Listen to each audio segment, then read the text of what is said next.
আলেম বাবার জানেন কি এ জানে না, কোরআনের আয়াত মানে না, খালি তেলাওয়াত করে।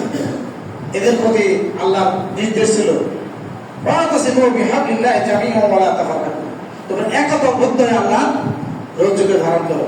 বাংলার জমিনের আলেমরা যদি একতাবদ্ধ হতো, বাংলাদেশের সুরকুশ থাকতো না। এজন্য প্রত্যেকটা আলেমকে আল্লাহর কাছে জবাবদিহি করতে হবে। এরা আছে ফতোয়াবাজ। আল্লাহ বলেন আমিলা সালিহা, তাহলে শর্ত কি তওবা করতে হবে। 2 নম্বর শর্ত হলো আমানা, ঈমান আনতে হবে। ঈমান কি? আমানতু বিল্লাহ ওয়া মালাইকাতিহি ওয়া কুতুবিহি ওয়া রুসুলিহি ওয়াল ইয়াউমিল আখির ওয়াল কদর খায়রিহি ওয়া শাররিহি মিনাল্লাহি তাআলা ওয়াল বাসি বা'দাল মাউত। ঈমানের বিষয় না এগুলো? আনেন ঈমান আনেন, আপনাদের এগুলো বিশ্বাস করেন। ওয়া আমিলা সালিহা, তারপর সৎকর্ম করতে হবে। আস্তাগফিরুল্লাহ, সৎকর্ম করেন। সৎকর্ম কি? 2 ধরনের সৎকর্মের প্রকারটা 2 ধরনের। কয় ধরনের?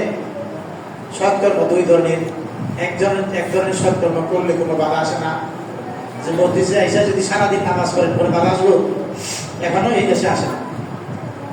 এখন ইন্ডিয়াতে নামাজ পড়লে অনেকে মাইর পিট করে। আপনি যদি দাঁড়িয়ে রাখেন কেউ বাধা দেবে? এটা সৎকর্ম, ভালো কাজ। কিন্তু আরেক ধরনের সৎকর্ম করতে গেলে লাঠি খাইতে হবে, মাইর খাইতে হবে, এটা বোঝা যায় নাই। সেটা কি?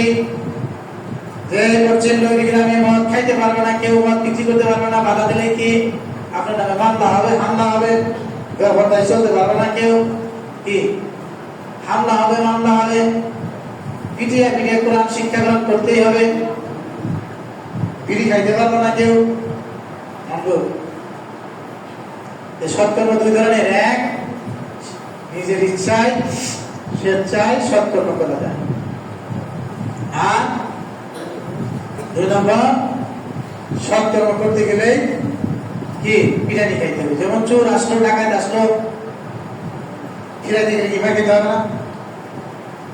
খারাপ কাজ ফেরানো, আল্লাহ রাসূল বলছেন মান রাআ মিনকুম মুনকারা ফালিগাইয়িরহু বিয়াদি, যদি কেউ খারাপ কাজ দেখে তাহলে কি হাত দ্বারা প্রতিহত করতে হবে। এটা ভালো না, সব কাজ না।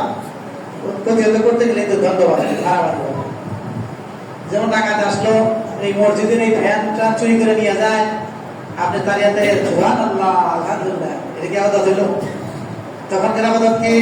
লাঠি নেবেন, ডাকাত ধরবেন, পিটাবেন, বাঁধবেন, এটা আবাদত। মাঝে মাঝে মায়ের দেওয়াটাও কি আবাদত, মায়ের খাওয়াটাও আবাদত। তাহলে আমিলা সালিহা, ঈমান আনতে হবে, তওবা করতে হবে, ভালো কাজ করতে হবে। ফাউলাইকা ইয়াদখুলুনাল জান্নাহ, যারা এই 3টি কাজ করবে, ইয়াদখুলুনাল জান্নাহ, তারা জান্নাতে যাবে। তওবা করতে হবে। 2 নম্বর, ঈমান আনতে হবে। 3 নম্বর, ভালো কাজ করতে হবে। ঈমানও বুঝে না, তওবাও বুঝে না, ফরজ বুঝে না, হারাম বুঝে না, কিচ্ছু বুঝে না, তারপরও বলে কি জান্নাতে যাবে। ব্যক্ত এগুলো কি ব্যক্ত। ওয়ালা ইউজলামুনা শাইআ, আল্লাহ বলেন আমা আনা বিযাল্লামিল লিল আবিদ, আমি বান্দাদের প্রতি জালেম নই। এক জাররা পরিমাণ জুলুম কারো প্রতি করা হবে না। রাতের আধারে যদি একবার সুবহানাল্লাহ বলেন, ওই সবটা ফেরেশতারা লিখে রাখবে। রাতের আধারে ঘরে শুয়ে যদি খারাপ কাজের কল্পনা করেন, সেটাও মহান রব্বুল আলামিন জানেন। জীবনে যত পাপ কাজ করেছেন, যদি তওবা না করেন, সবগুলো লিপিবদ্ধ হবে, সবগুলোর বিনিময় আপনাকে দেওয়া হবে। যত আমল করবেন, ভালো কাজ করবেন, সবগুলো নেকি পাবেন। ওয়ালা ইউজলামুনা শাইআ, এক জাররা পরিমাণ জুলুম মহান আল্লাহ আপনাকে করবেন না। মানুষ তার নিজের আত্মার প্রতি নিজেই জুলুম করে। যেমন মিথ্যা কথা যে বলে, সে আল্লাহর প্রতি জুলুম করতে পারে না, তার কলবের প্রতি, তার আত্মার প্রতি, তার হৃদয়ের প্রতি সে জুলুম করে।